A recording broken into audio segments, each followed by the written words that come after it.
Ammonia প্ল্যান্টের refrigerant turbine compressor ইউনিটটির exhaust flow অর্থাৎ vent flow alarm value exceed করার কারণে এটি অটোমেটিক্যালি সেফটি ইন্টারলক থাকায় ট্রিপ করে।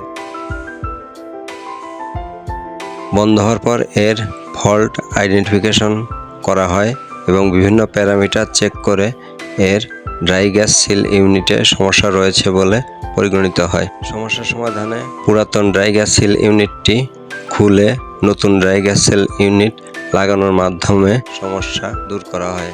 টারবাইন কম্প্রেসর পরিচালনার জন্য একটি সার্ভার রয়েছে এবং এই সার্ভারের মাধ্যমেই ডাটা ইনপুট সহ ডাটা আউটপুট পাওয়া যায় এবং এটির মাধ্যমেই কন্ট্রোল করা হয় এবং ফল্ট ফাইন্ডিং করা হয়।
কম্প্রেসরটির নন ড্রাইভিং এন্ডের ভেন্ট ফ্লো বেড়ে যাওয়ায় এর নন ড্রাইভিং এন্ডের ড্রাই গ্যাস সিল ইউনিট পরিবর্তন করা হয়।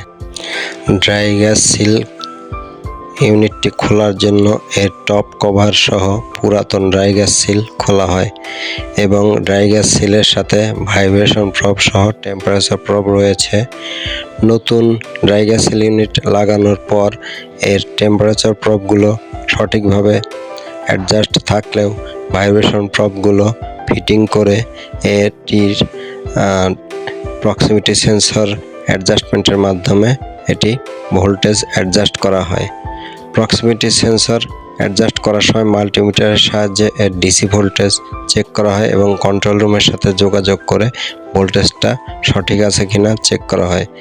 প্রক্সিমিটি সেন্সরের অ্যাডজাস্টমেন্ট ভোল্টেজ সাধারণত 9.2 থেকে 9.4 বা 9.5 ভোল্ট ডিসি এইরকম ভ্যালুতে সেট করা হয়। তবে সঠিকভাবে সেট করার জন্য কন্ট্রোল রুমের ডিসিএস প্যানেলে এর লাইভ ভ্যালু দেখে কারেক্টলি এটা অ্যাডজাস্ট করা হয় এবং পরবর্তীতে এই অ্যাডজাস্ট করার পর ভাইব্রেশন সেন্সরগুলো এবং প্রক্সিমিটি সেন্সরের যে কানেকশন কেবলগুলো রয়েছে সেগুলো ফিটিং করে সর্বশেষ এর কন্টিনিউটি চেক করে লাগিয়ে দেওয়া হয়।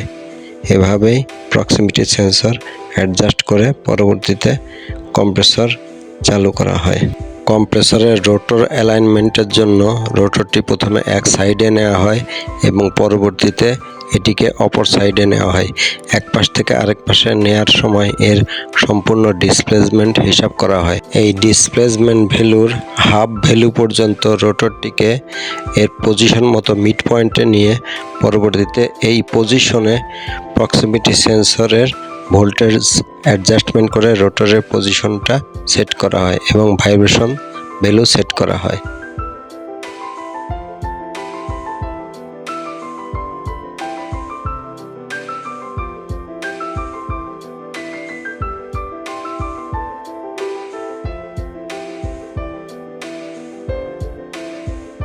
ড্রাই গ্যাস সিল ইউনিটটি খুবই কমপ্লিকেটেড এবং একটি গুরুত্বপূর্ণ আইটেম। এখানে সিল গ্যাস হিসাবে নাইট্রোজেন গ্যাস ইউজ করা হয়। এই ড্রাই গ্যাস সিলের সমস্যা থাকায় এটি পরিবর্তন করে নতুন একটি ড্রাই গ্যাস সিল লাগানো হয়।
কম্প্রেসর ইউনিট বন্ধ অবস্থায় এবং এর রোটর মিড পজিশনে থাকা অবস্থায় এর প্রক্সিমিটি সেন্সর ইউনিট অ্যাডজাস্টের মাধ্যমে ভোল্টেজ সেট করা হয় এবং তারই প্রেক্ষিতে এই ভাইব্রেশন ভ্যালু অ্যাডজাস্ট করা হয়। ভাইব্রেশন ভ্যালু অ্যাডজাস্ট করার সময় কন্ট্রোলারের সাথে যোগাযোগ রেখে এর ভোল্টেজ ভ্যালু অ্যাডজাস্ট করা হয়।